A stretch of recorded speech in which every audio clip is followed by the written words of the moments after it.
Boa noite. Bom, já fui apresentada aqui nominalmente, me chamo Monize Marques, estou muito feliz de estar aqui hoje na universidade.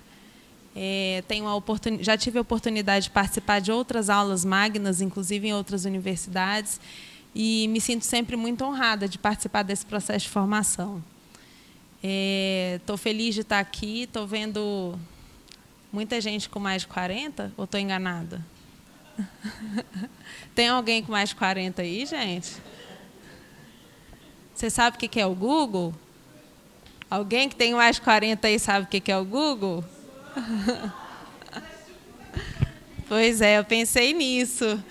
Tamo junto, então. Eu também tenho mais de 40, tenho 42 e também sei o que é o Google. Fiquei impressionada com o acolhimento daquelas alunas. E fiquei pensativa assim, em como nós somos responsáveis por modificar esse pensamento, né? Esse estereótipo. Aquilo ali é um recado para nós, gente, para todos nós. Muito mais do que repudiar, né, ou julgar aquela fala, eu acho que essa é uma grande oportunidade para a gente repensar como a gente deve lidar com esses processos da idade, né, com essas questões de idade. E, assim como vocês, me considero uma eterna estudante, não pretendo parar de estudar tão cedo, já estou me organizando aí para o doutorado e não acredito que eu tenha que parar de estudar por ter completado 40 anos.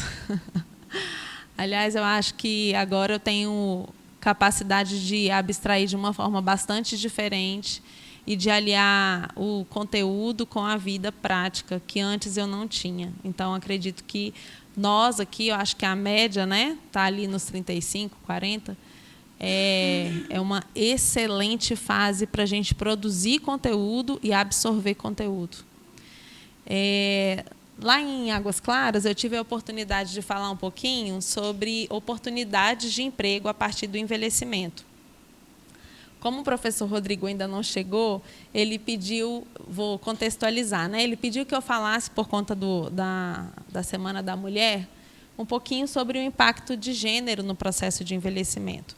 Mas, como ele ainda não chegou, eu queria contextualizar um pouquinho o meu conhecimento, fazer uma aproximação do tema para que vocês tenham toda a liberdade de fazer qualquer pergunta sobre esse assunto, né, a partir das experiências que eu tenho. E aí, o que eu não souber, tá simples. Eu não vou dizer que eu não sei.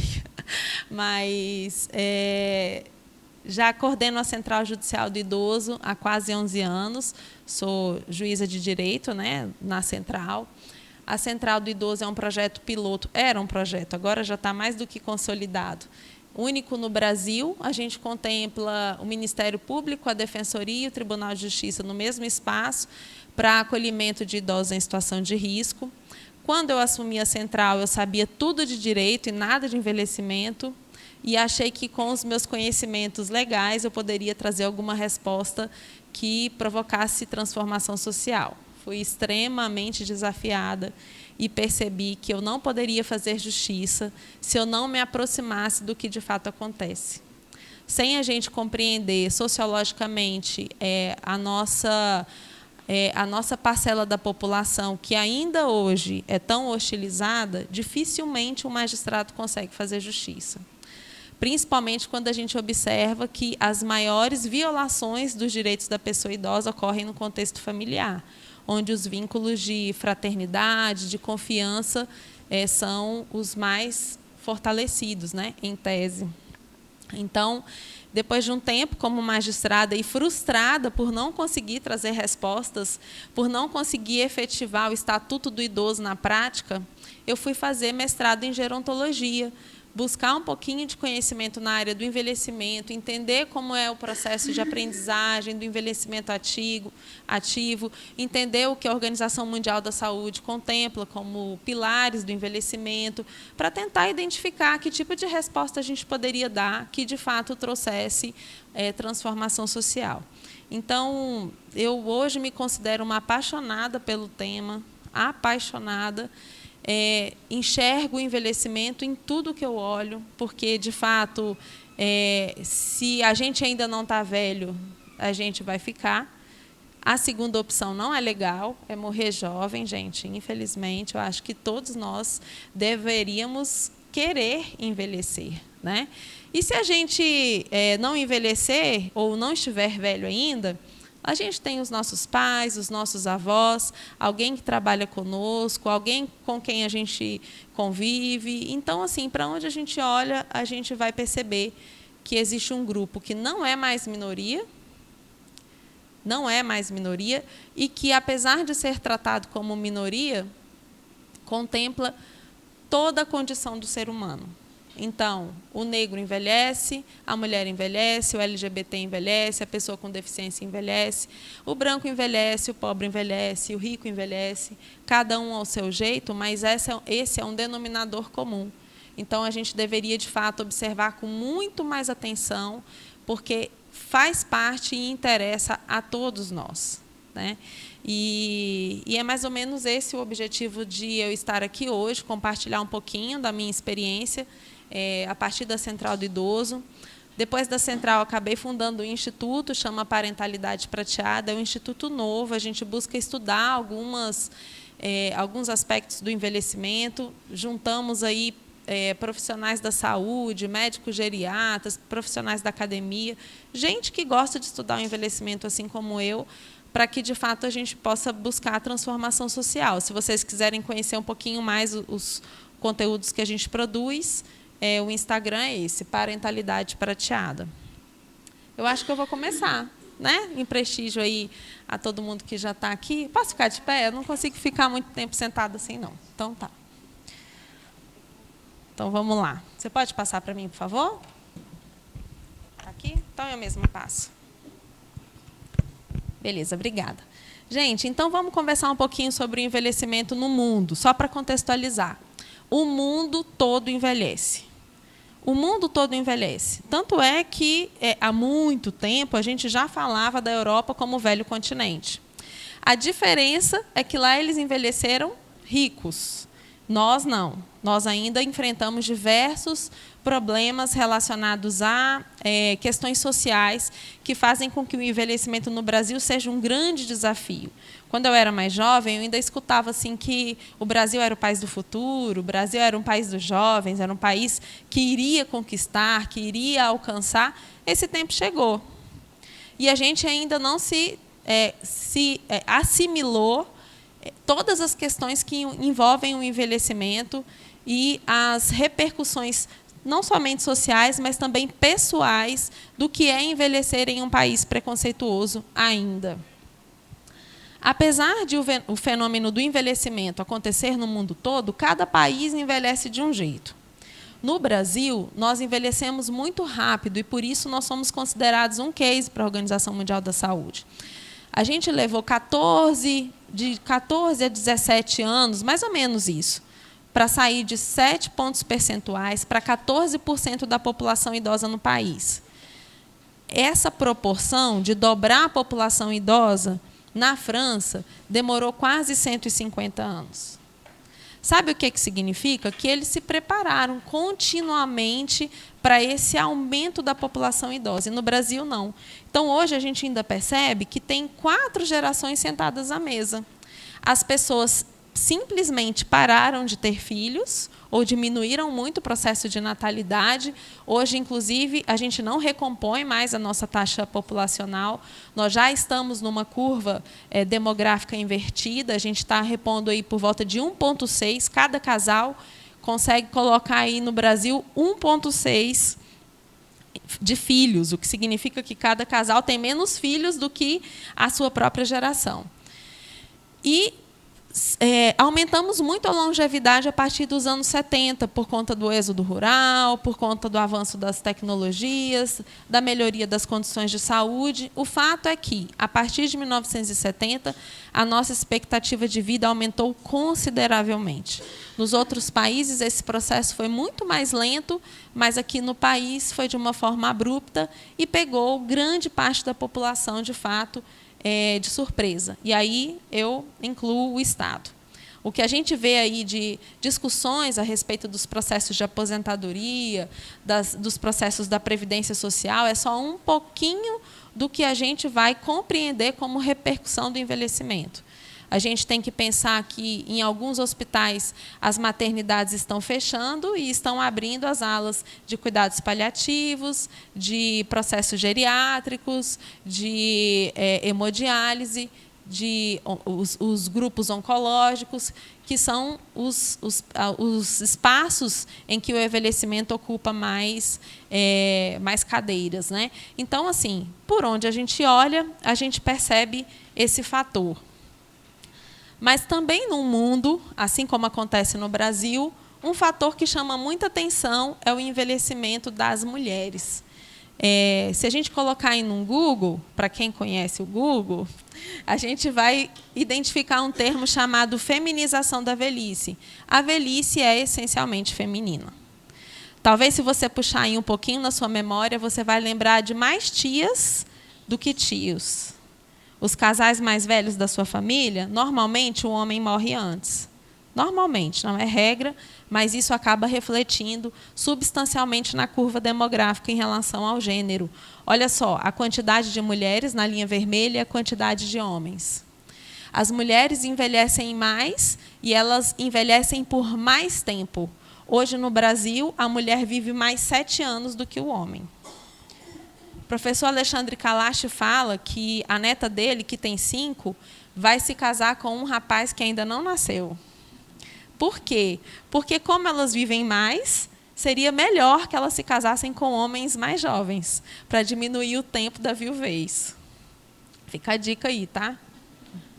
Fica só a dica aí. Mas, enfim, isso é ciência, tá, gente? Isso é ciência. Então, as mulheres hoje vivem aproximadamente no Brasil 7 anos a mais e vivem em maior quantidade. Além disso, a gente percebe diversos fatores de interseccionalidade na velhice. Quando a gente vai estudar o envelhecimento da mulher, a gente precisa identificar quais são os outros fatores que fazem com que essa mulher seja considerada uma mulher frágil. Quais que são as condições de vulnerabilidade que perpassam a velhice. Justamente pelo fato de que todos os grupos envelhecem, aqui a gente vai ver mulheres trans, velhas, mulheres PCDs, velhas, mulheres negras, mulheres socialmente não abastecidas, diversos fatores que vão fazendo esse encontro e aumentando as vulnerabilidades da pessoa idosa, no caso, da mulher idosa. Um outro dado que eu acho bem interessante compartilhar com vocês a respeito da população trans é que a expectativa de vida da população trans no Brasil, há poucos anos, era de 35 anos. 35 anos. Então, a gente não ouvia falar de envelhecimento de população trans. Hoje, a gente já escuta falar de envelhecimento de população trans. Mas qual é o desafio? É que, inclusive, assim, escutando pessoalmente algumas dessas pessoas, a gente percebe assim, o relato de uma delas. Eu precisei sair de casa, e isso é quase regra. Ele rompe laços familiares, se afasta, vai buscar um outro estado em que ele não se sente julgado, não se sente fragilizado perto da família. Lá nesse lugar, ele tem liberdade de ser quem de fato ele é, e quando ele envelhece, ele precisa, entre aspas, voltar para o armário. Porque se ele não tem família, se ele não tem rede, ele vai precisar ser incluído nas instituições de longa permanência, se eventualmente ele precisar de cuidado. E essas instituições ainda não estão preparadas para receber essa população. Então, vocês conseguem observar a quantidade de reflexos sociais que nós temos com esse panorama. E aí a gente vai pensar assim, mas há motivos para isso? Para esse envelhecimento das mulheres, para essa questão da maior longevidade feminina? Essa foto fui eu que tirei, é uma foto de uma reunião da minha família. Aqui deve ter mais ou menos assim uns 800 anos somados, assim, aproximadamente.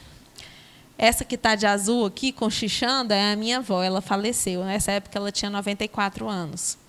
Aqui estão irmãos, cunhados, todos tios. Tinham até outros idosos que estavam lá dentro, mas eles não quiseram participar da foto. Eu consegui tirar só algumas em que esses resolveram se alinhar aqui para participar desse momento. Eu vou falar um pouquinho do que aconteceu nessa família, que é a minha.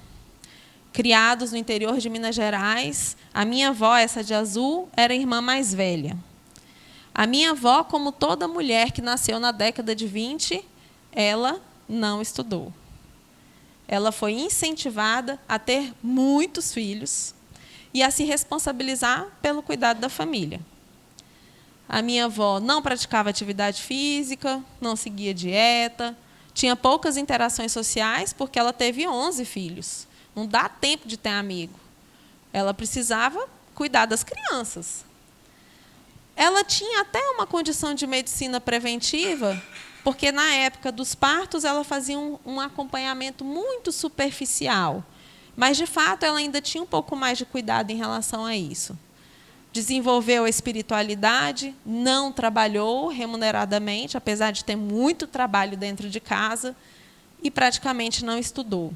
O irmão dela, na verdade, todos os outros homens que fazem parte dessa foto, com exceção de um, quase todos os outros, 3 homens que fazem parte dessa foto são irmãos, como os homens daquela época, década de 40, década de 50, foram estimulados a estudar. Foram estimulados a sair do campo, onde minha avó morava, para ganhar a vida na cidade. Os 3 se formaram, os 3 tinham profissões, os 3 arrumaram um bom casamento na cidade, tiveram bons filhos, continuaram trabalhando enquanto as mulheres cuidavam dos seus filhos. Eles viveram, mais ou menos, as mesmas condições na infância, mas tiveram uma vida muito diferente da vida da minha avó. E como eles tiveram uma vida de muita diferença, de acesso, de recurso, de viagem, de interação social, de aprendizagem ao longo da vida, eles tiveram também uma velhice muito diferente da minha avó.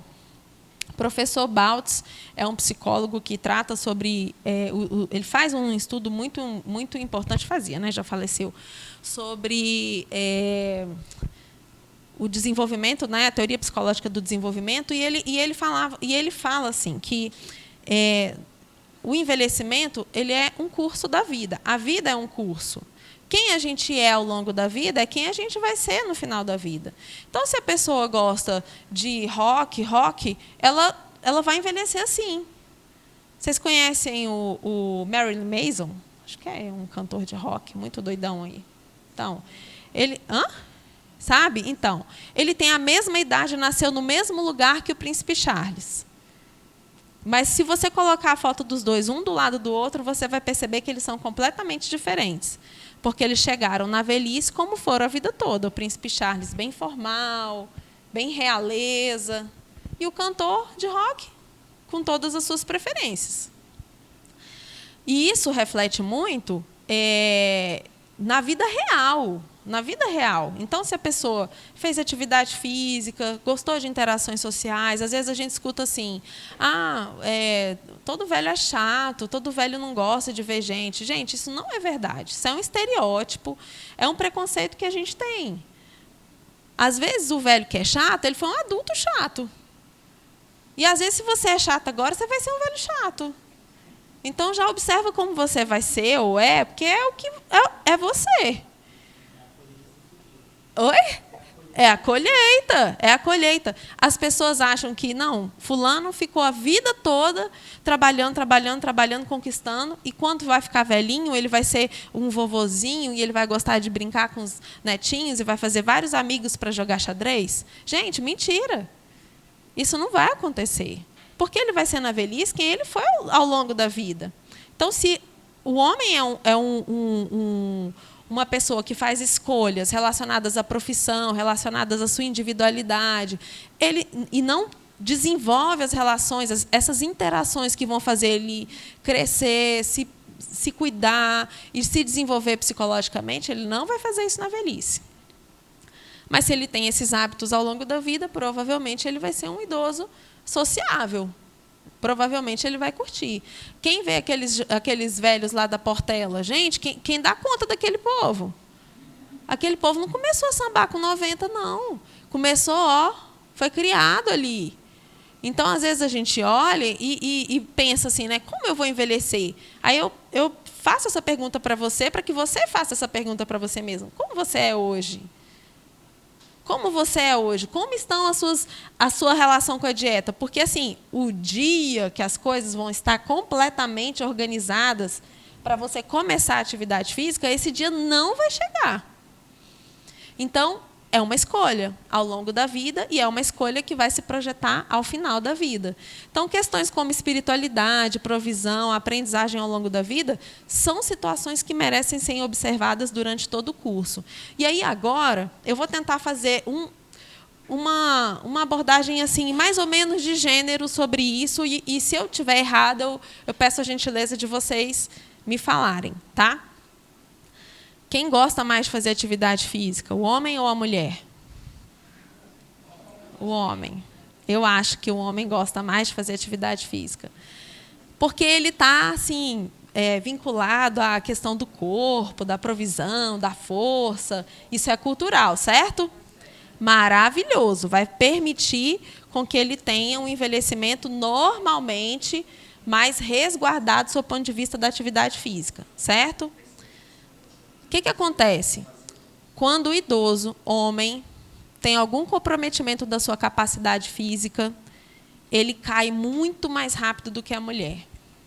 Envelhecer para o homem hoje é mais difícil do que para a mulher, sabia? Porque, ao longo da vida, ela já aprendeu a lidar com algumas limitações físicas. Quando estava grávida, era um negocinho assim, que você não, né? Você tira o salto, você substitui o salto, você anda devagar, você muda seus hábitos. Com um filho pequeno também, o homem não. O homem, normalmente, ele está associado à testosterona, à força, à velocidade. E, quando ele se vê limitado de alguma forma, normalmente o envelhecimento ele acaba com a autoestima masculina, se tiver alguma questão de limitação física associada. Dieta, a mulher, eu acho que a mulher faz mais. Eu acho que a mulher faz mais. E isso repercute também, porque os homens eles morrem mais de infarto. Dizem que tem a ver com o torresmo e a cervejinha. Eu não tenho certeza, mas eu já ouvi dizer. E aí, o que acontece? Esses hábitos, o hábito assim, de sair para tomar uma cerveja, para comer uma coisinha, e vai, isso é legal. Mas, assim, tem seus preços, certo? Ele cria relações sociais interessantes, mas também relações sociais que podem não estar associadas à saúde. Vou dizer por quê. Quando as idosas se unem, o que elas vão fazer? Terço. Vão rezar. A maior parte dos grupos das idosas vão rezar, vão fazer crochê, vão cuidar das crianças, vão nos orfanatos, vão trabalhar isso, espiritualidade, cuidado. Os homens, baralho, dominó, pornografia. Vão tomar todas, vão assistir algum jogo e vão ficar lá até não sei que horas. Então, vocês entendem que existe um hábito que é um hábito que vai criando uma história, um curso de rio, e isso vai repercutir lá na frente? E aí a gente tem outros aspectos importantes, como a medicina preventiva, e isso aí todo mundo sabe que mulher vai muito mais no médico do que homem. Meu marido fala assim, você só me leva no médico se eu estiver desacordado. Então, vocês já imaginam assim, o tanto que ele gosta de consulta. Eu não, eu vou direto. Vou direto, faço 2, 3 check-ups por ano. Não, sem exagero. Mas, assim, é bem diferente a nossa relação com a questão da prevenção. E isso também faz com que a vida da mulher seja prolongada. Agora, o que acontece? E esse é um aspecto importante. A mulher vive mais e vive mais anos, mas ela vive mais tempo sendo cuidada. Por quê? Porque quando o homem se sente, entre aspas, improdutivo, quando ele acha que ele não está mais colaborando, ele entrega. Então, normalmente, o homem... Obrigada, querida. Tem uma resposta de longevidade mais baixa do que as mulheres. As mulheres elas têm um índice maior de resiliência, elas conseguem se arrastar por mais tempo, vão trabalhando, vão se terapizando com os filhos, com os netos, e as coisas vão acontecendo, e normalmente a mulher vive mais e acaba exigindo de nós, né, dos filhos, dos netos, um pouco mais de cuidado. Então, agora vamos falar um pouquinho sobre essa questão do envelhecimento na perspectiva da cultura do cuidado. Como eu disse, a minha avó, que nasceu em 1924, ela representa bem como era a percepção social do papel da mulher. Ela precisava se responsabilizar pela estrutura familiar, pelo cuidado familiar. Normalmente, essa mulher tinha um único marido, apesar dele não ter uma única mulher, que era o caso do meu avô também. Mas, normalmente, ela tinha um único marido, com muitos filhos, vários filhos, e ela se responsabilizava por essa estrutura familiar, e ela já era condicionada a se responsabilizar pelos pais, à medida que eles também fossem envelhecendo. Então, quando a mãe dessa mulher adoecia, ela ia para a casa da filha, ou a filha ia para a casa dessa mãe. Essa era uma cultura que, durante muito tempo, esteve relacionada, inclusive, com a divisão sexual do trabalho. Então, o que tem a ver a divisão sexual do trabalho? As mulheres estão muito mais direcionadas, aptas, capacitadas, isso é um imaginário, né, para a cultura do cuidado do que o homem. Dificilmente a gente vê um homem se especializando no serviço de babá. Dificilmente a gente vai ver um homem se especializando no serviço de ser um cuidador de uma pessoa idosa, por exemplo, de uma criança autista, de alguém que precisa de cuidados paliativos. Mas a gente enxerga essa aptidão sendo desenvolvida por mulheres em uma quantidade maior. Então, hoje, como é hoje? Hoje é assim, os casais quase não têm filhos, e, quando têm, estimulam esses filhos a ganharem o mundo. Certo? Não está ali como era assim antigamente. A gente vê casais que são pais de pet, tranquilo. A gente vê casais homoafetivos, a gente vê pais homoparentais. Então, assim, uma mãe que a criança não tem pai. A gente vê família mosaico. A gente vê tantas conformações familiares que eu não posso mais falar de cuidado na perspectiva daquela estrutura familiar que a minha avó viveu. Então, hoje, o que a gente recebe lá na central? A gente recebe assim: olha, eu tenho 45 anos, uma mulher. Tenho 45 anos, tenho 3 filhos pequenos que dependem de mim. Ok? Ok. Minha mãe casou com um homem, não teve filhos com esse homem. Eu sou filha do primeiro ou do segundo casamento da minha mãe. Mas aí minha mãe morreu, e agora eu tenho que cuidar desse homem. Porque não teve filho com esse homem, mas ele não tem quem cuide dele. E eu não posso cuidar dele. Eu não sou filha dele, ele era o namorado da minha mãe. Quem vai cuidar desse homem? A gente. É a gente que vai ter que assumir esse papel aí, gente. É a gente que vai se responsabilizar socialmente por essa grande massa de pessoas idosas que não vão poder ser cuidados no ambiente familiar. É isso que nós estamos vendo. Sabe quantos idosos estão aguardando vaga nas instituições de longa permanência hoje no DF? 200. Das instituições conveniadas. Nas particulares, que giram em torno de 12 mil, a gente consegue ali mensal entre 9.500, 13 mil reais por mês para uma institucionalização numa clínica particular. Tem fila, mas uma fila menor. Nas conveniadas, porque no DF não tem instituição de longa permanência pública, tem várias que são filantropas, que são de... Como é que fala? Sociais. Essas instituições recebem, 4 delas, recebem um repasse do governo do Distrito Federal para receber esses idosos que estão em situação de risco e que não têm cuidado no interior da sua casa. Não tem filho, não tem parente, não tem ninguém, não tem quem cuide, o Estado pega para cuidar e faz um repasse para essas instituições. É para esse grupo que a gente está falando de uma fila de 200, 210 idosos. São 200 idosos que precisam morrer para o último da fila poder entrar. Porque ele entra numa instituição como essa, ele não sai. Ele só sai quando ele morre. Então, para onde que nós estamos indo como sociedade? Nós estamos indo para um lugar em que nós vamos ratear essas institucionalizações, que é o que tem acontecido nos países mais velhos, como é o caso de Portugal, que é uma referência de envelhecimento no mundo, e diversas outras formas de equipamentos públicos, de albergues, casas compartilhadas, para que a pessoa idosa possa se sentir acolhida nessa fase da vida. E aí, o que a gente vê lá na central? Assim, outra mulher que chega lá na central e fala assim, estou falando de mulher, gente, não é preconceito com os homens, não, tá?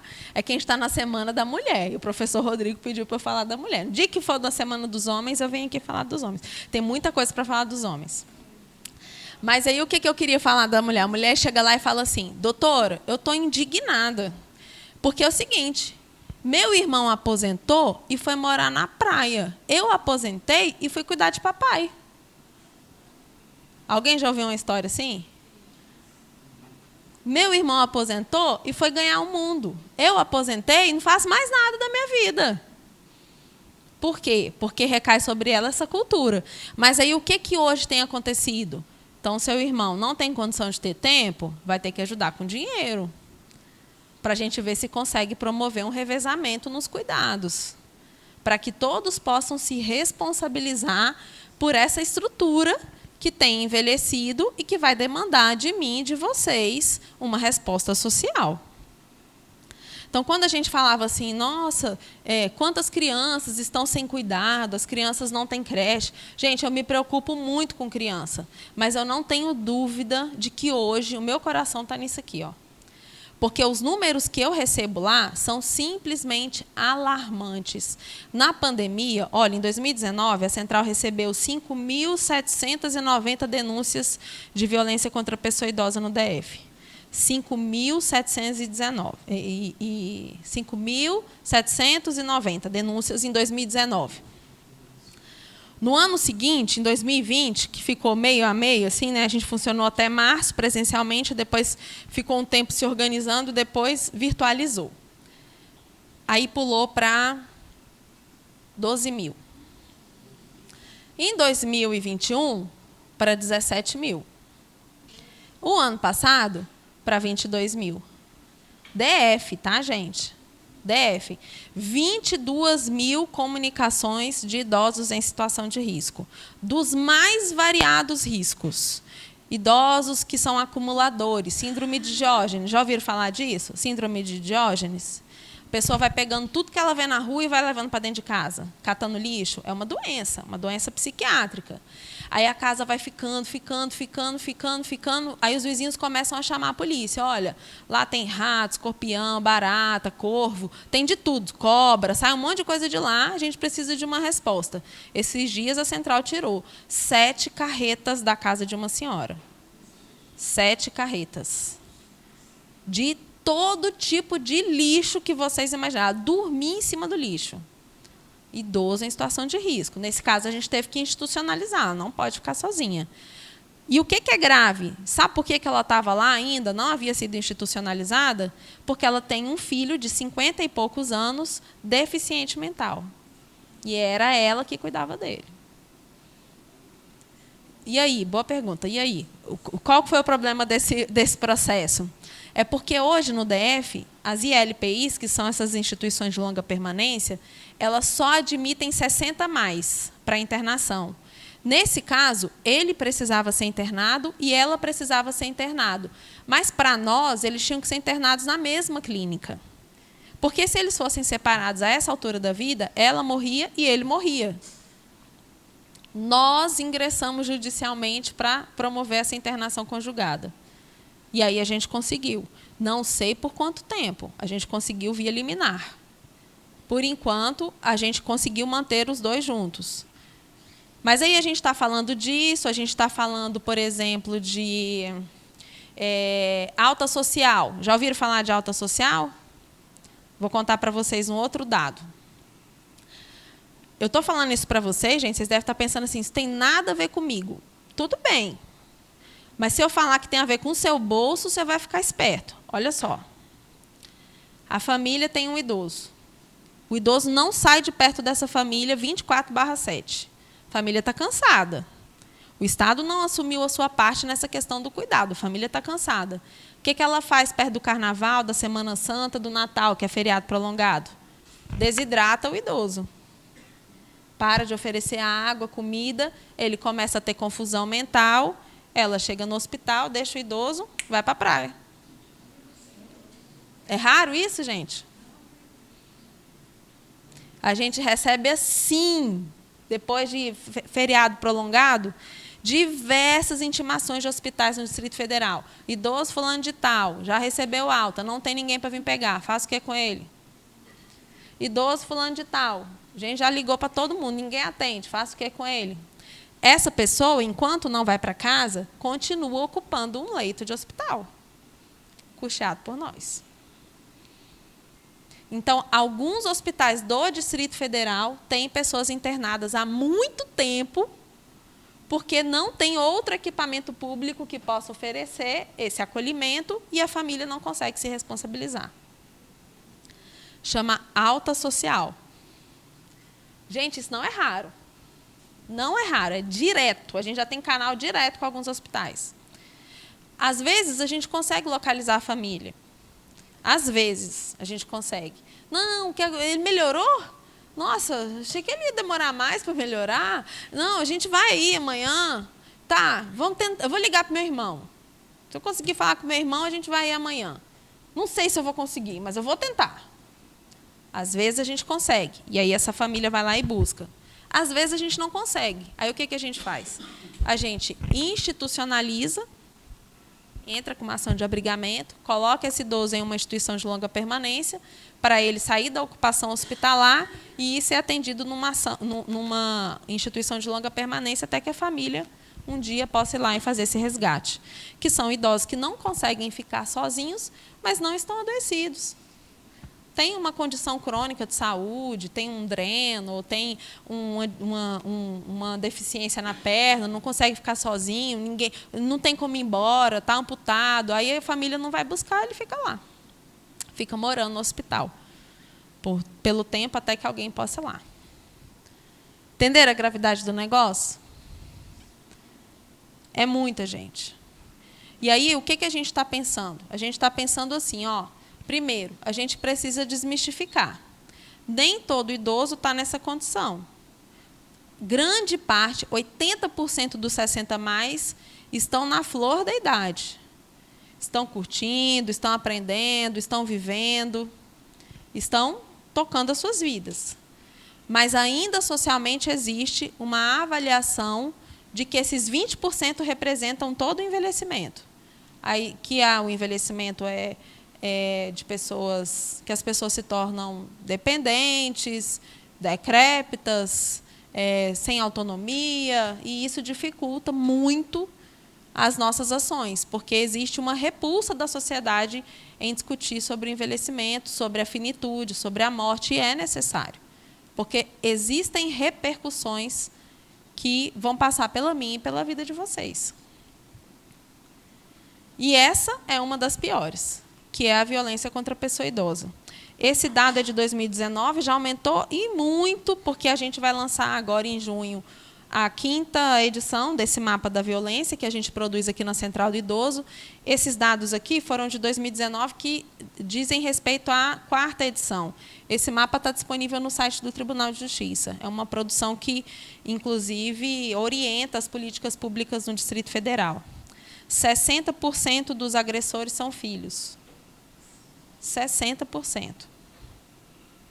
Então, a gente vai falar assim, e o cuidador formal recebeu dinheiro e não cuidou? Não, gente, esse é o que menos agride. que ele tem uma profissão. Quem escolhe ser cuidador, ele, na maior parte das vezes, ele conhece, assim, na maior parte das vezes, não é a regra. Agora, às vezes, a situação, a vida, escolhe que a gente seja cuidador, e a gente não está preparado para isso. A gente está lá vivendo a nossa vida, casado, com filho, e, de repente, alguém liga e fala, olha, um parente seu teve um AVC, está contigo. Está contigo. Teve Alzheimer, teve Parkinson, está contigo. E as famílias não estão preparadas para esse cuidado. O Estado não deu ainda condições para que houvesse estímulo, informação e um revezamento nessa questão dos cuidados. A gente, de fato, percebe que existe uma sobrecarga das famílias em relação a isso. Então, eu nem julgo esses filhos assim. Porque, de alguma forma, foram pessoas que deixaram seus empregos, os seus filhos, e foram para a casa dos seus pais para tentar segurar uma onda que não tem como ser segurada. Assim, a grosso modo, é isso. Existe uma grande quantidade de pessoas que estão incutindo nessa tipificação, mas que não são agressores, não são pessoas perigosas. Estão ali pedindo socorro, sem saber o que fazer, e, por causa disso, acabam perdendo a paciência, acabam falando alto, acabam se apoderando do recurso do pai, porque para de trabalhar. Aí o idoso recebe um BPC, um salário mínimo. A mulher precisa parar de trabalhar para cuidar do pai. Quem vai sustentar as crianças dessa menina, dessa mulher? O pai. O salário mínimo dele vai sustentar ele, a mulher e os netos. A filha e os netos. Infelizmente, é assim. Então, algumas situações, elas exigem muito mais do que uma decisão judicial de afastamento dessa pessoa do lar. Por isso que a Central Judicial do Idoso tem investido tanto em mediação. Inclusive, para vocês, fica a dica aí. Essa é uma área que precisa ser explorada. Como profissional, qualquer abordagem ou especialização que vocês fizerem na área do envelhecimento, vocês vão ter campo. Eu estou falando de mediação na área de sucessões, grandes empresários que montaram verdadeiros impérios, que estão envelhecendo e estão falando assim, ok, no dia que eu morrer, a empresa acaba. Eu não tenho quem tome conta disso aqui. Não tenho filhos, não tenho netos, não tem ninguém que toma conta disso aqui. Quem está fazendo essas sucessões aí são advogados especializados em debater essas questões do envelhecimento, da continuidade, dessa proposta de emancipação da família nessas condições de empreendedorismo. A gente está falando também de mediação entre filhos, e aí, nesse caso, a gente tem diminuído, graças a Deus, muito o número de violência contra a pessoa idosa. Mas a gente também tem filhos e tem profissionais que são maldosos. A gente também tem. E aí a gente tem, assim, cuidadores que estão se apropriando de procurações, testamentos, filhos que fazem uma modificação do curso do dinheiro dos seus pais. Um outro caso que é muito comum lá, muito, muito comum. Eu acho que vocês não passaram por isso, espero que vocês não passem, mas acontece. A mulher morre, a filha chega lá. Doutora, meu pai está doido. Meu pai está doido, tem que interditar. O que houve? Arrumou uma namorada. Arrumou uma namorada. Boa noite. Oi, tudo bem? Professor, já comecei, professor. Tem que interditar. Está gastando dinheiro com viagem. Não viajava com mamãe e agora quer gastar. Então, todas essas situações precisam ser avaliadas de perto para a gente saber até que ponto essa pessoa não está em condições mesmo, ou ela está recuperando a consciência dela de poder falar assim, eu não sei mais quanto tempo eu tenho, esse recurso me pertence, eu vou gastar como eu quiser. E a gente sabe que isso é um direito, né? Isso é um direito. E aí, gente, eu deixo, então, essa reflexão para nós. Alguma coisa que eu falei aqui interessa a vocês? Eu acho que sim. Interessa a mim, interessa aos meus filhos. e interessa a nós como coletividade. Essa questão do gênero também importa, mas muito mais do que isso, hoje o meu apelo mesmo é trazer essa reflexão sobre: nós estamos preparados para o envelhecimento do país? Nós estamos preparados para o nosso próprio envelhecimento? Até quando a gente vai recusar essa dádiva, esse grande presente que a humanidade ganhou? Morrer antes é pior, é a única outra opção. E a gente percebe diversas pessoas com 60 anos é o corte cronológico que a Organização Mundial da Saúde escolheu para países em desenvolvimento, que negam essa condição. Eu sou velho, mas eu sou jovem. Gente, não existe velho e jovem. Ou é velho ou é jovem. Você pode falar assim: eu sou velho, mas sou saudável. Sou velho, mas sou ativo. Sou velho, mas sou... Beleza. Agora, sim, jovem é jovem, velho é velho. E o velho não é pejorativo. Velho vem de velhice. A pessoa, ela não quer se enquadrar nisso. E é por isso que a gente tem tanta dificuldade de conversar sobre o envelhecimento, porque existe uma invisibilidade referente ao tema. A gente fez uma entrevista com alguns deputados no Senado, na Câmara dos Deputados, e depois alguns senadores. Todos velhos, todos com 70 a mais. Todos eles. A gente já sabia, já tinha entrado no Google. Aí a gente chegava lá e falava assim: você se considera velho? Não. Você é velho? De jeito nenhum. Eu não sou velho. Bom, se a pessoa não se acha pertencente àquela categoria, àquele grupo, ela vai lutar pelo direito deles? Ela vai se enquadrar em qualquer outro espaço, mas ela não vai perceber que ele também precisa de ter essa assimilação para poder corresponder. Então, nós precisamos aceitar o envelhecimento como uma dádiva. Eu não posso dizer assim que é 100% legal. Não posso falar. Inclusive, se alguém for mexer com idoso aí, não fala que é a melhor idade. Eles detestam. Não fala. Eles odeiam. Fala assim: melhor idade. Não, que melhor idade? Você não é velho, você não sabe. Então, não faz isso. Então, eu não posso dizer que deve ser 100% legal, porque existe uma questão de proximidade com a finitude que está no nosso imaginário, apesar de que todos nós podemos morrer a qualquer momento. Mas associar o envelhecimento a algo negativo tira de nós a capacidade de explorar essa fase da vida em todas as suas potencialidades. E existem muitas coisas que podem ser sonhadas, projetadas, iniciadas, desenvolvidas. E aí eu estou falando de empreendimento, estou falando de amor, eu estou falando de aprendizagem, eu estou falando de dinheiro, estou falando de viagem, estou falando de tudo que todas as faixas etárias querem aproveitar. Mas vai passar por nós tirar esse mito, né, de falar assim: não tem, como as meninas falaram, né, não devia mais estar estudando.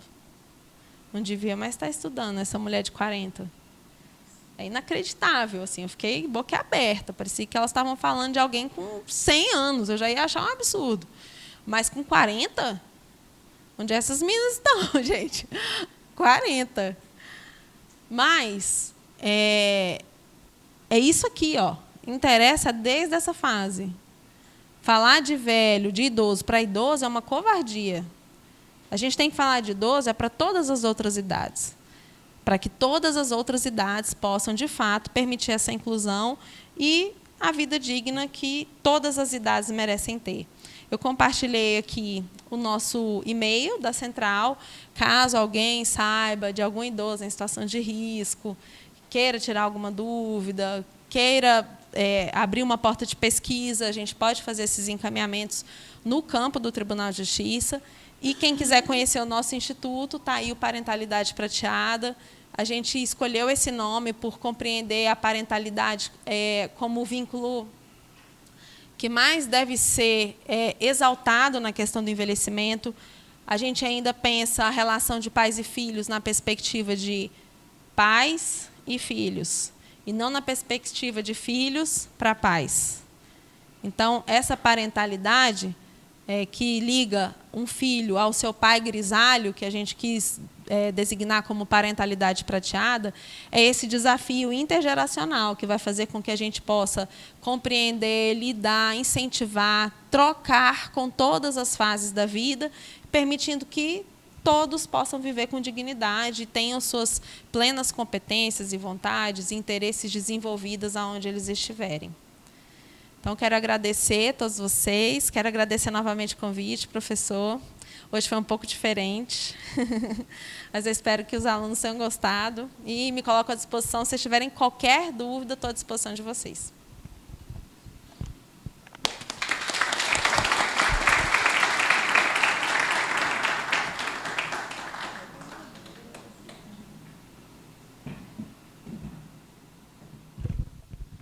Pessoal, boa noite.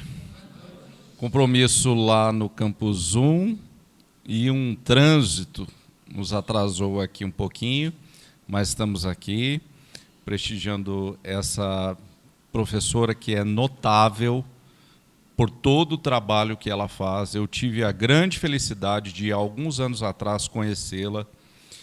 E, assim, é uma pessoa que se cerca de todos os adjetivos possíveis. Ela é didática, acessível, idealista. Ela tem algumas virtudes assim raras e eu a admiro bastante. Eu não tenho como agradecê-la. Essa é a segunda palestra que ela profere aqui no âmbito da Processos. Nos brindou mais uma noite. A história dessa palestra aqui no Campus 1 surge em função do retumbante comentário e sucesso que foi a palestra lá no Campus 2. Aí vocês me encaminharam pedidos e mais pedidos, levaram a professora lá no Campus 2 e não trouxeram aqui. Então, eu fiquei um pouquinho assim, né? Vergonha de pedir para ela voltar. Mas eu disse que ela é acessível, que ela é simpática, e ela falou, não tem problema, eu vou. É o Campus 1, eu vou lá. Tá? E ela está aqui conosco essa noite, então eu sou muito grato. E vou dizer, né, vou trazer aí também uma novidade, eu não sei se ela já falou, ainda não? Não, vamos comentar então. Nós temos aqui primado na Processo, ou tentado traduzir de uma forma mais conjugada a prática com a teoria. Então, nós celebramos alguns convênios, e eu sempre tive por foco aqueles convênios que realmente saem do papel. Um deles foi a Defensoria, e já está bem ativo, né, a Defensoria aqui no âmbito do Uniprocessos. Então, já temos um encaminhado com a Justiça Comunitária. Hoje eu estou quase fechando um outro, e na semana passada tivemos uma reunião bastante produtiva aqui com a professora Claudine em torno do Instituto Parentalidade Prateada. Então, é nosso novo convênio. O Instituto é o nosso novo parceiro.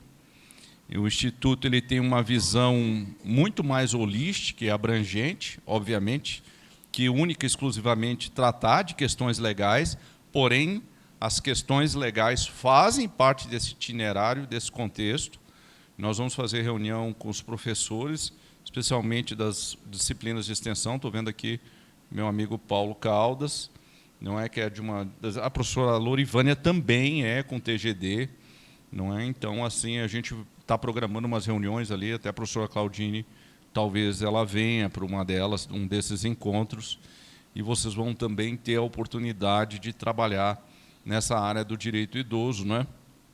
A gente até estava conversando, parece que uma coisa do outro, né? Não, é de todos nós, né? Eu acho que ela foi muito feliz e assertiva nas colocações que ela tem feito. Eu assisti a outra palestra inteira, né?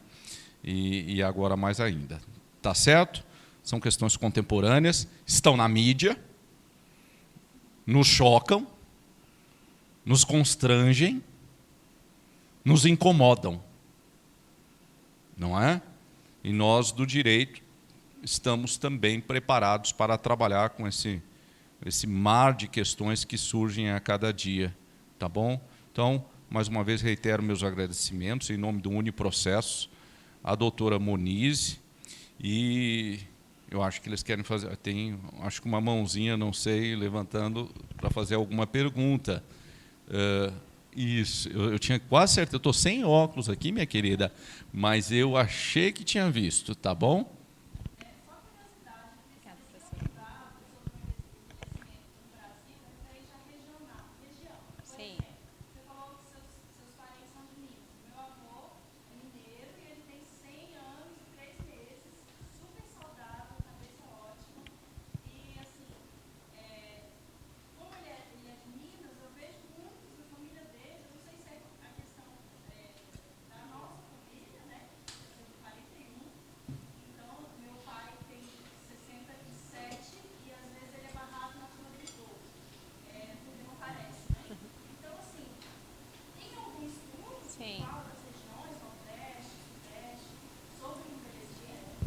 Sim, qual é o seu nome? Amanda. Amanda, minha família também é de Minas, então estamos juntos.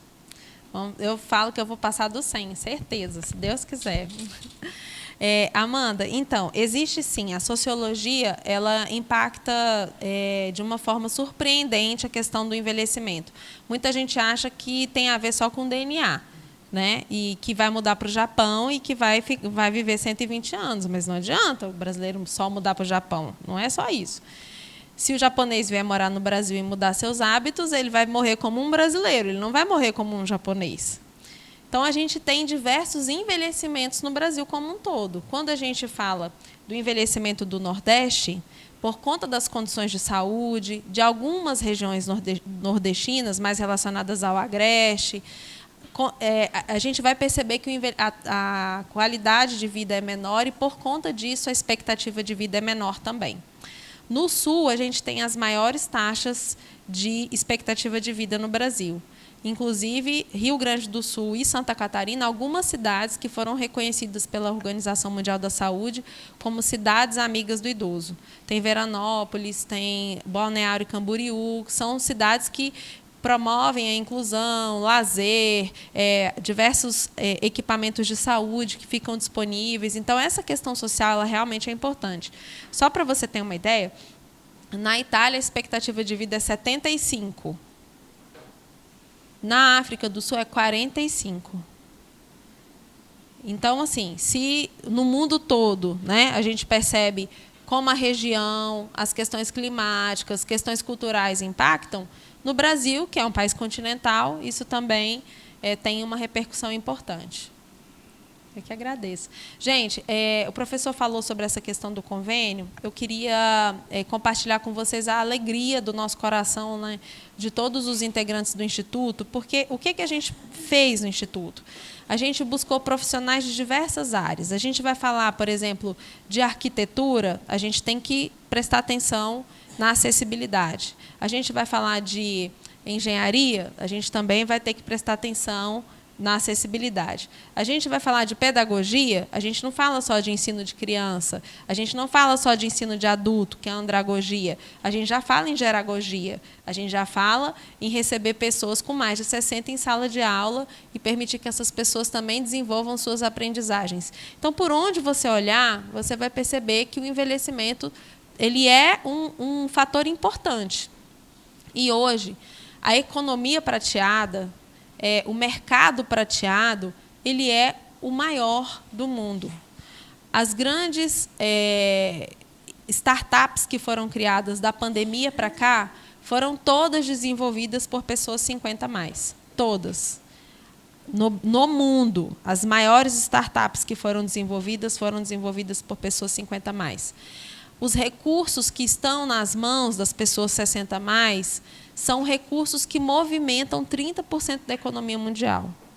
Então, se hoje a gente falar de um grupo que precisa de ter uma atenção, um olhar diferenciado na questão do mercado, na comunicação de produtos, na acessibilidade, na questão vocabular, todos esses espaços de acolhimento da pessoa idosa vão fazer com que essas pessoas possam desenvolver as suas potencialidades, fazer circular os seus recursos e fazer o país crescer. Porque, de fato, o país hoje não é sustentado por adolescentes.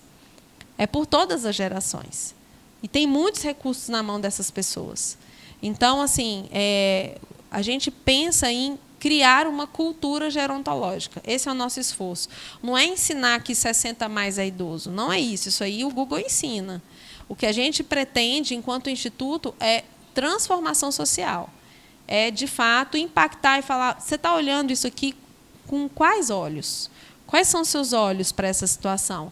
Para essa situação familiar, para essa situação profissional, para o direito previdenciário, para o direito trabalhista, a inclusão dos 50 a mais no mercado de trabalho, o grande desenvolvimento de equipes de alto desempenho, que envolvem pessoas 50 a mais nas equipes. Então, tudo isso tem a ver com o que a gente pretende inaugurar com esse convênio. E eu coloco, então, o Instituto à disposição de vocês para que a gente possa construir juntos aí essa cultura e, de fato, se responsabilizar socialmente por essa modificação. Tá bom? Agradeço muito. Alguém tem mais alguma pergunta? Da Central do Idoso, sim, para denúncias, mas para falar comigo pode ser pelo Instagram. O Instagram é direto, pode falar diretamente comigo. Pois não? Você falou sobre a cultura Gerontológica. Então, hoje, o perfil dos idosos, a gente tem a cultura, nos últimos 50 anos está sendo bem dinâmico, a questão das gerações, né, até por conta da tecnologia. Né? E, assim, claro que tem já um diagnóstico, e esse diagnóstico é em cima dos idosos, né, que vieram desses 40 aqui, e que é, digamos, uma mulher de 40 anos há 50 anos atrás, já era uma mulher que não sai mais de casa, Sim. Né, muitos filhos, né? E aí, assim, tem impacto, inclusive, porque aquela mulher, há 50 anos atrás, tinha 5 filhos, na média, mais ou menos, e esses 5 filhos, você tinha uma possibilidade desses 5 filhos cuidar dela. Sim. Agora, né? E hoje, a média de filhos hoje é de 1,6 Isso. no Brasil. Né? Então, a gente tem uma tendência de não ter nem filhos para cuidar da gente lá na frente. Né? Mas, ao mesmo tempo, eu vejo que tem também, não, talvez fugindo, eu não sei, porque não é uma área que eu nunca tinha parado para pensar, e foi muito legal essa palestra, porque a gente tem também um fenômeno das mulheres, vou falar dentro do gênero de mulheres, né? Que elas hoje estão se cuidando mais. Hoje tem uma nova perspectiva, tem um olhar assim todos vamos envelhecer, mas a gente vê diversas figuras que estão chegando nos 70, nos 80, e não é só a questão da plástica, né? Você vê que são pessoas que estão cuidando da saúde, né? Então, eu queria entender como é que esse instituto ele consegue dividir, sabe, essas questões das gerações. Uma coisa é a gente falar das gerações que vieram lá de uns 40 anos atrás que não tinha tecnologia, Sim. de 20 anos para cá, né? Inclusive de cosméticos, inclusive de acesso à informação, de como você se alimentar. Hoje, tem umas pessoas, inclusive os idosos hoje de 73 anos, eles conseguem acessar, já conseguem mexer. Sim. Não é essas figuras da faculdade que chamaram de forma pejorativa, falando que não sabia nem o que era Google, totalmente por fora mesmo, porque eu conheço idosos e mais idosos que conseguem mexer tranquilamente. Tem perfis no Instagram, tem tudo. Então, assim, é uma nova geração, como essa geração agora, né? Vai envelhecer, né? Vai envelhecer. Qual é seu nome? Mariana. Mariana, olha só que legal. Você falou tanto de coisa, minha cabeça fez uma volta assim. Eu já fiz. Espera aí. Tá, vou tentar. Se eu não. Oi? Se eu não conseguir, você me para, que aí a gente vai voltando para o assunto. Começar do começo. As gerações que passaram, elas têm muito a ensinar. Muito, muito a ensinar. Só para a gente começar a conversa, foi o Bill Gates que inventou o computador. Então, o cara é velho. Ele deve saber alguma coisa disso. Né? Então, assim, não está totalmente alijado assim. Se a gente partir desse pressuposto, o que nós vivemos hoje de tecnologia, de investimento em saúde, em avanço de medicina, de saneamento básico, começou com eles. Certo? Nós fazemos parte da transição. Nós fazemos parte da transição, porque os nossos filhos já são da era digital, eles já vão envelhecer completamente integrados a essa cultura.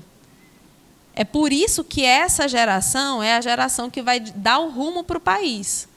Se a gente vai continuar olhando para trás e repercutindo e repetindo frases estereotipadas do envelhecimento, você não tem idade para isso, você não tem mais idade para namorar, você não tem mais idade para sair, você não pode mais usar biquíni, você não pode... Gente, assim, lá no Instituto, a gente é unânime. Envelhece do jeito que quer. Se quiser pintar o cabelo, pinta. Se não quiser, deixa branco.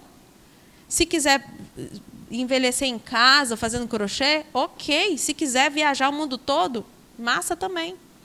Por quê? Porque a gente quer tirar o idoso da condição de recebedor. A gente quer dar para ele a noção de que ele é protagonista da própria vida. Ele que vai escolher como ele vai envelhecer.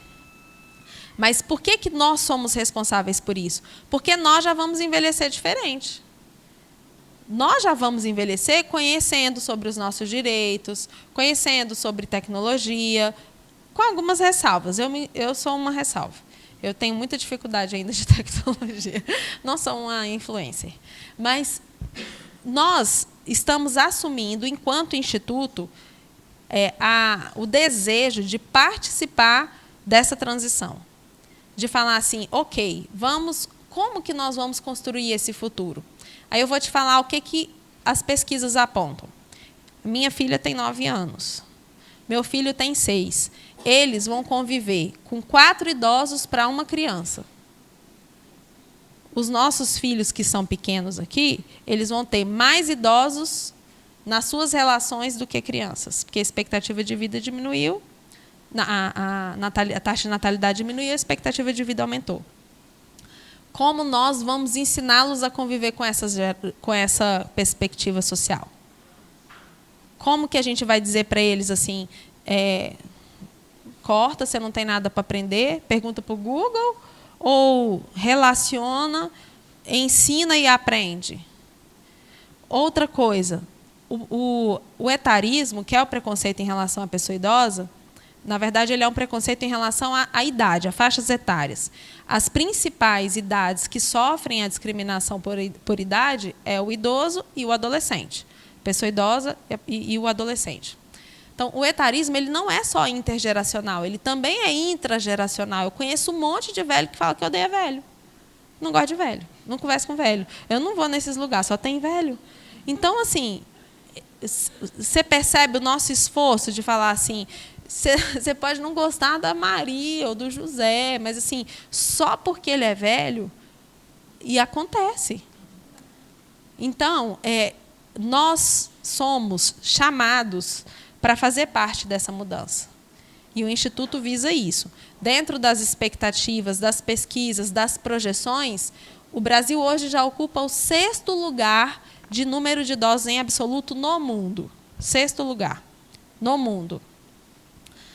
E o 2º em número de Alzheimer, só perde para a Turquia, proporcionalmente falando. Diversas causas podem ser retiradas no curso da vida para diminuir a quantidade de pessoas com Alzheimer. A gente pode, influenciando no curso da vida, diminuir 50% do número de pessoas com Alzheimer. Mas a gente não conversa sobre isso. Por quê? Porque o envelhecimento não interessa para nós. A gente não escuta, é invisível. Surdez, por exemplo, na meia-idade, é responsável por quase 15% dos casos de Alzheimer. Alguém já ouviu falar aqui que surdez na meia-idade é responsável por Alzheimer?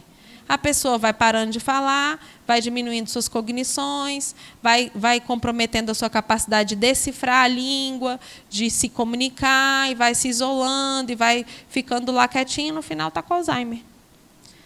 Então, olha só, são discussões que vão fazer com que a gente possa inverter essa pirâmide, que não é mais pirâmide. Nós não somos mais pirâmide, mas nós vamos inverter a pirâmide. Hoje a nossa configuração demográfica é de um barril, mas a ideia é que em pouco tempo a gente faça essa inversão, né? E com condições de plenitude para todos. Gente, mais alguma? Eu tenho certeza que vocês querem perguntar, mas vocês vão achar que é por causa do pai de vocês, né? Da mãe de vocês.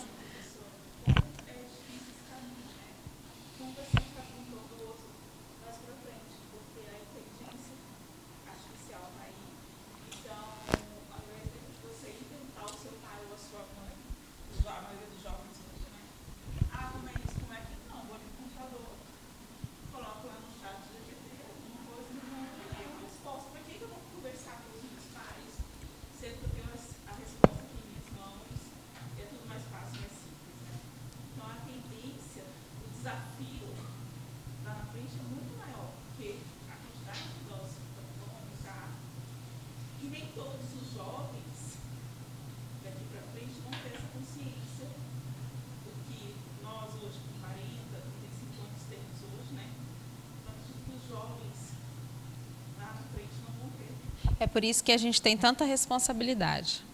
Na nossa cartilha, também disponível no site do Tribunal de Justiça, só sobre o etarismo, discriminação em razão da idade, A gente tem uma figura lá que mostra um menino pesquisando sobre guerra, sobre avião, sobre Segunda Guerra Mundial, e do lado dele um idoso que tinha participado de tudo isso.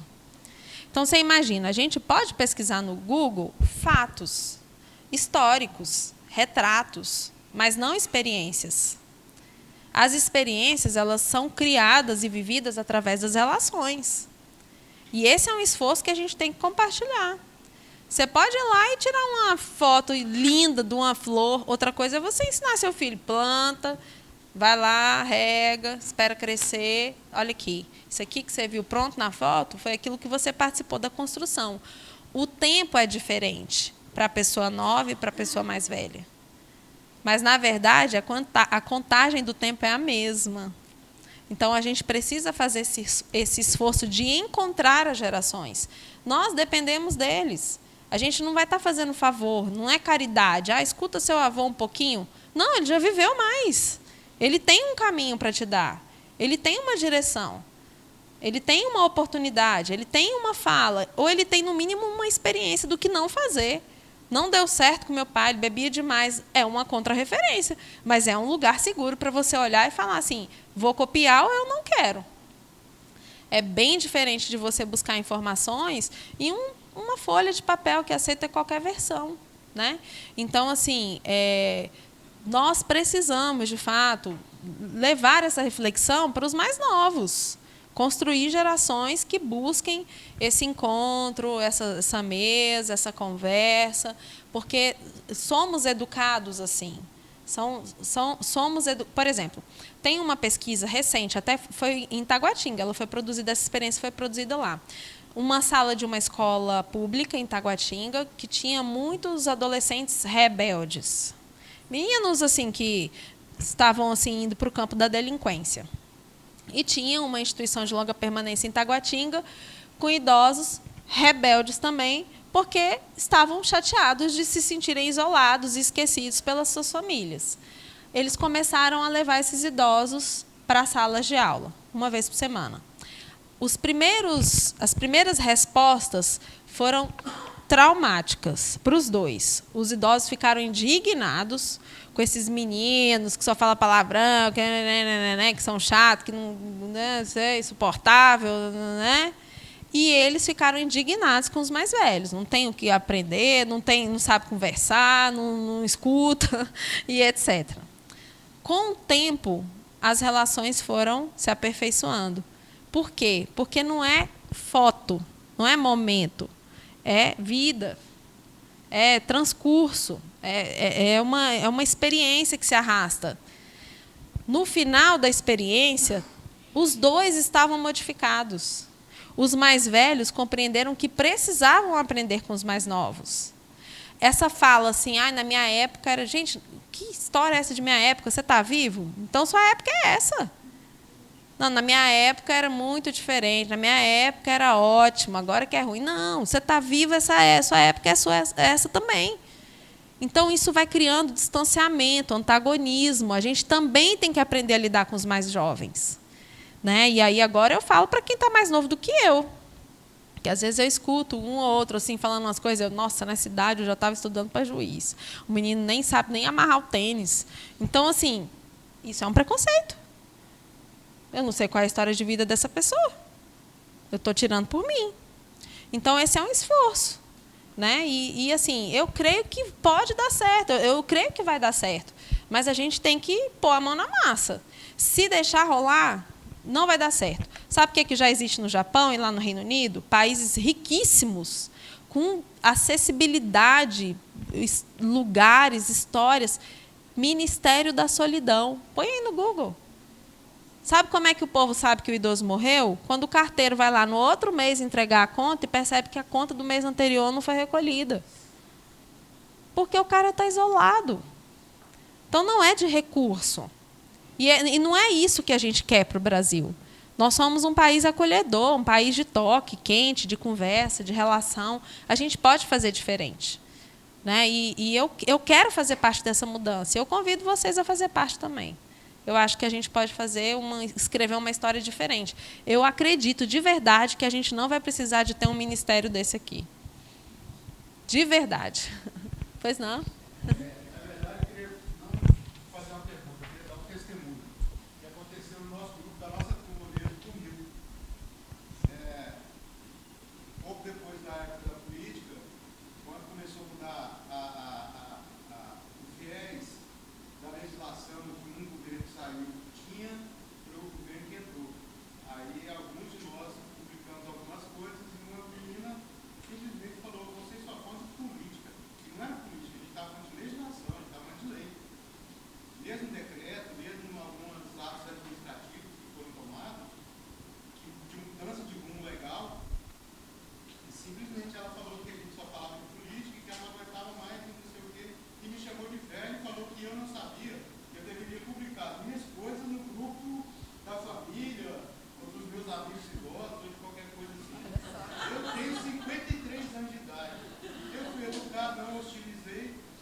Qual é o seu nome?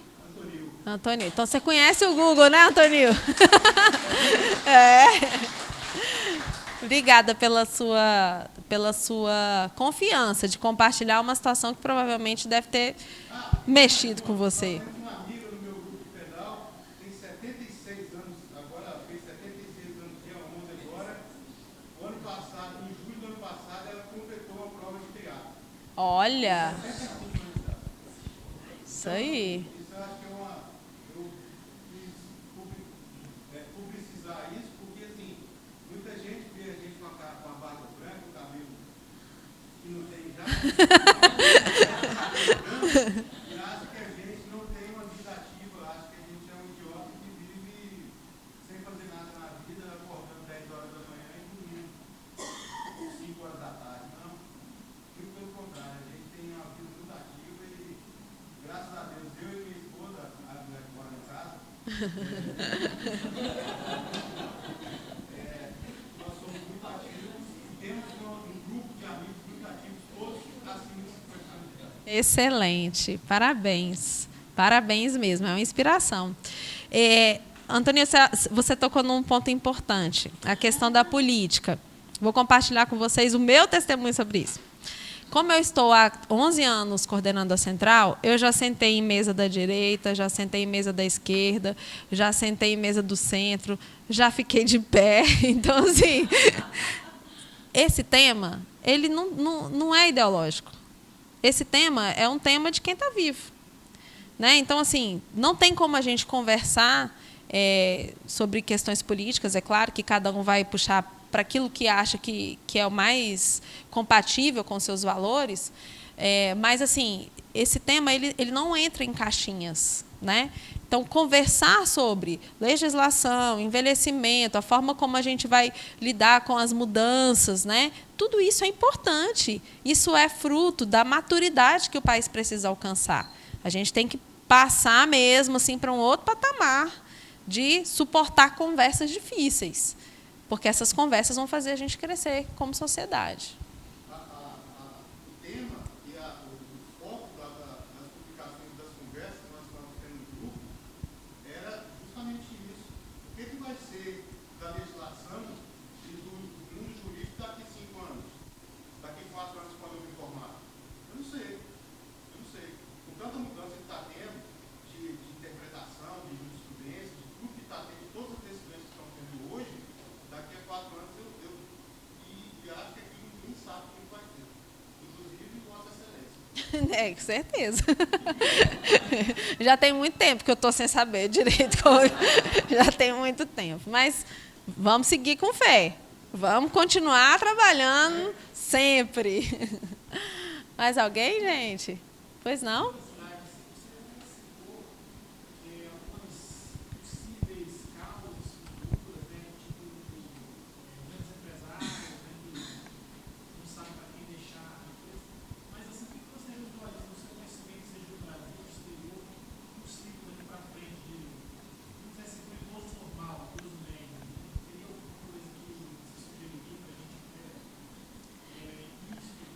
Na questão de sucessões? Não, de uma forma geral, as questões de causas na justiça, Tá. a advocacia, né? Então, como a quantidade de pessoas idosas aumentou, a quantidade de conflitos, desavenças judiciais relativas à pessoa idosa aumentaram também. Hoje eu investiria muito em superendividamento. Questões relacionadas ao consumidor idoso, elas são muito sui generis. A pessoa idosa, ela superendivida por 2 motivos. Por alguma superveniência de uma doença, alguma coisa nesse sentido, ou quando ela faz dívida para os filhos. Ela entrega o seu patrimônio para assumir algum desarranjo econômico dos filhos e dos netos. Essa condição do superendividamento da pessoa idosa é muito diferente do superendividamento do adulto, que normalmente busca uma satisfação pessoal em relação ao consumo. Então, existe um caminho que tem trazido algumas discussões jurídicas relevantes sobre esse tema. Um outro tema interessante é plano de saúde, coberturas securitárias, questões relacionadas à saúde mesmo, assim, em diversos aspectos, não somente planos de saúde, mas coberturas, participação de experiências laboratoriais, off-label. Tem uma série de questões relacionadas à ética de indústria farmacêutica que estão sendo judicializadas, porque existe uma indústria muito forte, um caminho muito forte de se buscar o prolongamento da vida através desses avanços tecnológicos. Eu não sei se vocês viram, há 2 semanas, um norte-americano de 45 anos, que está investindo aí $2 milhões por ano, não sei se vocês viram, 2 bilhões, ele está investindo aproximadamente $2 milhões por ano para um efeito assim de retração do envelhecimento. Então, ele tem 45 anos e tem o pulmão de 18, a pele de 18. Ele tem uma empresa dentro da casa dele gerenciando isso. São células-tronco, investimento nessa área. Assim. Então, algumas questões relacionadas à bioética eu antevejo como importantes nessa área. Por exemplo, Cláudia Raia teve filho aos 56 anos. Quem acha que foi natural, gente? Ninguém, né? Então, teve uma seleção. Esse embrião foi selecionado. O que ela quis que colocasse ali? Isso é bioética. Por que ela fez essa seleção? Porque ela tem 56 anos. E isso vai aumentar cada vez mais. Existe um livro chamado Hackeando Darwin. Eu acabei de ler, ele deve ter umas 2 semanas. Ele é de um PhD. É um cara, assim, ele está à frente do tempo. Ele é um futurista. Jason, não sei quem lá. Se pôr aí no Google, vocês vão achar. Ele fala que daqui a poucos anos o sexo não vai ser mais para reprodução, vai ser só para prazer. Que a reprodução vai se dar em laboratório. Por quê? Porque as pessoas estão tendo acesso a escolhas e a retirada de DNA que tenha algum tipo de comprometimento hereditário. Então, você vai fazer uma pesquisa, desliga aí o do Alzheimer, desliga aí o do câncer, faz isso, faz aquilo. E isso vai repercutir para que... Qual que é o objetivo disso tudo? Envelhecer. Aumentar a longevidade. Então, eu antevejo, como você perguntou, né, Brasil e mundo, antevejo como um espaço muito promissor o estudo dessas questões relacionadas à bioética.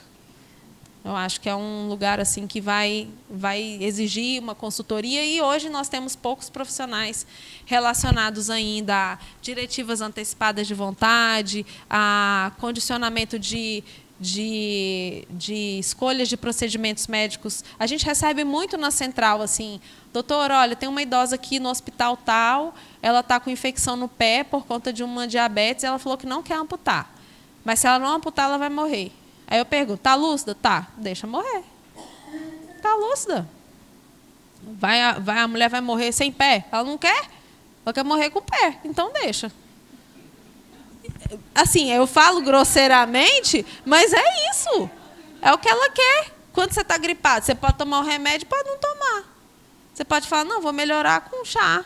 Tudo bem. Não, eu quero uma injeção. Tudo bem. Então, assim, tudo isso hoje já repercute judicialmente na condução de muitos processos. E tem pouca gente que tem estudado sobre isso. O colega lá atrás ia perguntar também.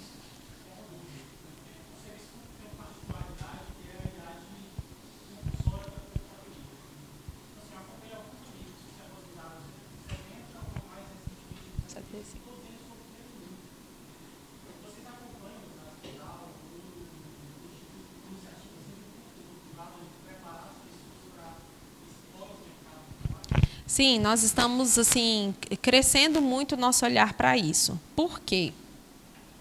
Primeiro, porque eu acredito que em pouco tempo essa aposentadoria vai deixar de ser compulsória. E aí, assim, é uma questão que eu não tenho uma resposta.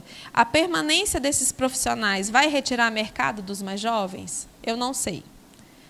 Eu acredito que não, porque eu acredito que outros mercados estão se abrindo também. Então, antigamente, você não falava da profissão de youtuber. Agora tem. Então, assim, tem algumas profissões que estão, de fato, nascendo, surgindo. Então, eu não sei se isso vai ter uma repercussão.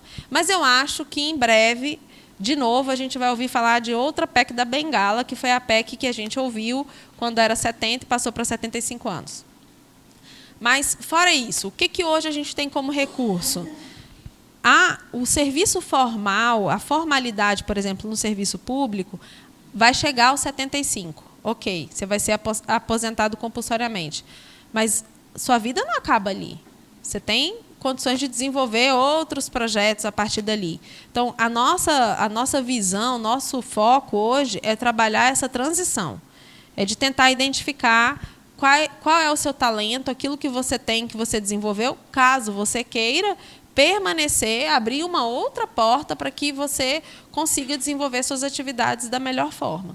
O fato é que existem empresas hoje especializadas em fazer esse match do mercado 50+, mercado de trabalho 50+, com grandes empresas. Existem algumas grandes empresas que, por questões de compliance, estão abrindo essas cotas para profissionais 50+ também.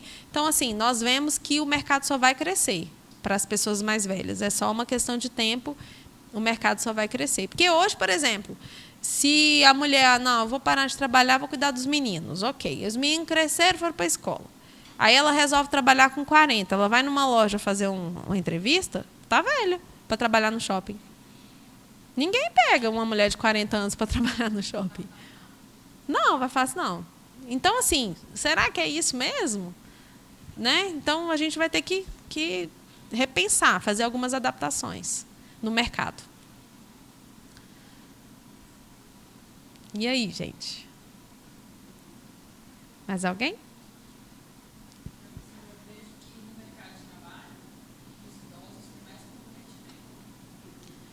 Muito interessante essa sua fala. Eu vou falar da minha experiência. No Tribunal de Justiça, eu coordenei um grupo de trabalho que é único no país. Estou coordenando um outro grupo de trabalho no CNJ também, que é único no país, para a instituição da Política Nacional de Atenção à Pessoa Idosa no Judiciário. Mas no Tribunal de Justiça, a gente criou a primeira política de gestão intergeracional nos tribunais. O que a gente percebeu? Muito tempo de estudo, avaliando estatisticamente. Não é só assim que eu gosto de velhinho, não. Não é isso. Avaliando mesmo. O turnover, né? A atividade que é desenvolvida pelo profissional 40+, de 40 a 60, é muito mais estável do que os mais jovens. Quem entra para sair.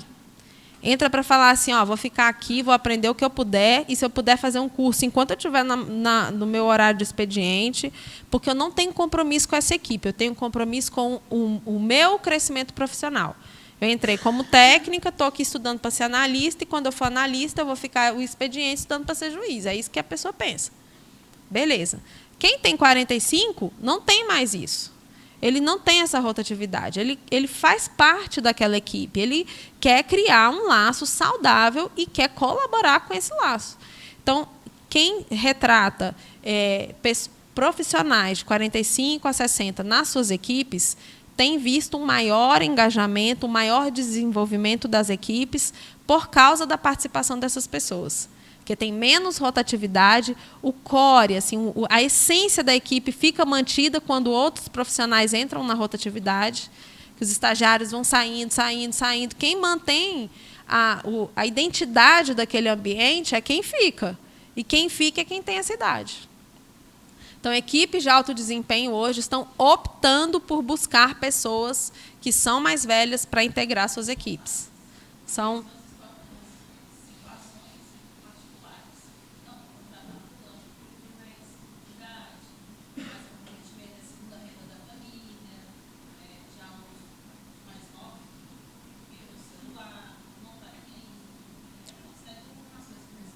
Então, a gente percebe assim, que realmente... porque antigamente havia um preconceito porque pensava assim, vai adoecer demais, vai faltar muito, tem muita coisa. Não é isso que acontece. Não adoece demais. Né? Produz, tem compromisso, veste a camisa e gera a cultura que o espaço precisa para ter relações de alto desempenho. Então, é o que a gente tem visto. No tribunal, deu super certo. a gente evoluiu, criou o programa de gestão intergeracional, a gente tem diversas áreas de atenção, atenção à saúde, preparação para aposentadoria, preparação para os gestores, para que eles possam acolher esses profissionais. Também a gente conversa com os colaboradores para que todos... treinamento mesmo, é capacitação, para que a gente possa lidar com essas diferenças de geração na perspectiva de quem quer produzir mais. Então, isso é business. Não é só caridade. Porque tem gente que acha assim, não, nossa, que bonitinho. Né? Não, não é isso. Eu quero rendimento e eu preciso ter uma equipe com diversos olhares, são múltiplos saberes. Essa pessoa tem saber para compartilhar aqui. Então, é isso. Certo? Gente, então, novamente eu agradeço. Espero que tenha sido proveitoso para vocês. Espero que essa parceria possa se prolongar, né, professor? E eu acredito que a gente vai ter condições aí de construir um futuro brilhante para as próximas gerações e para quem já envelheceu. Obrigada, gente.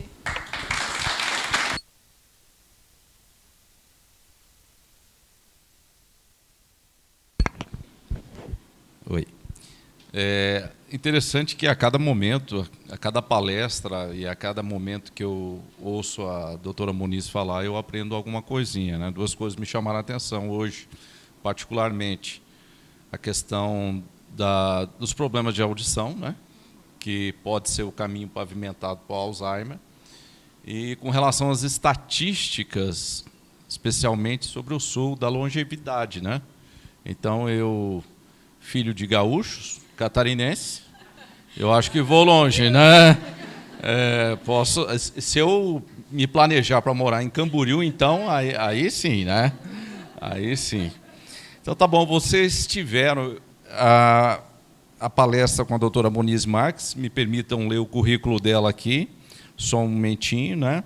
Juíza de Direito, coordenadora da Central Judicial do Idoso, e do 2º Núcleo Virtual de Mediação e Conciliação do Tribunal de Justiça do Distrito Federal e dos Territórios, graduada em Direito pela Universidade Católica de Brasília, especialista em Direito Processual Civil, mestre em Gerontologia, palestrante, conferencista na área de Direitos Humanos, no subtema Idoso e Envelhecimento, e suas repercussões jurídicas, presidente das comissões técnicas do TJDFT, que culminaram na publicação da portaria que instituiu o cadastro eletrônico de voluntários para o exercício de curatela, SEVEC, no âmbito da Justiça do Distrito Federal e Territórios, bem como da resolução que instituiu a política de gestão intergeracional, estabelecendo princípios, diretrizes e instrumentos para a promoção do envelhecimento ativo e da capacidade de trabalho de magistrados, servidores e estagiários do TJDFT.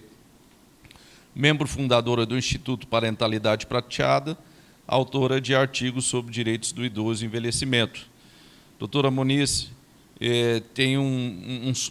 algumas vezes eu tomo a liberdade de fazer alguns comentários aqui que dão certo, eles se materializam assim, né? Vou fazer na presença de todos vocês. Já aconteceu isso uma vez, deu certo, mas outra vez também, quem sabe, né? Então, fica aqui consignado o convite para a professora Muniz, quiçá, né, a juízo dela, né, se incorporar ao nosso quadro docente, não é? Seria uma honra tê-la aqui conosco, tá bom? Quem sabe, né, gente? Eu já fiz o convite, então... E a gente se sentiria honrado com um eventual aceite no futuro. Agora, com uma relação tão estreita com o Instituto, nós vamos poder tomar contato com essas realidades que são inerentes a todos nós, não é? Na questão da alteridade, o idoso não é mais o outro, somos nós, né?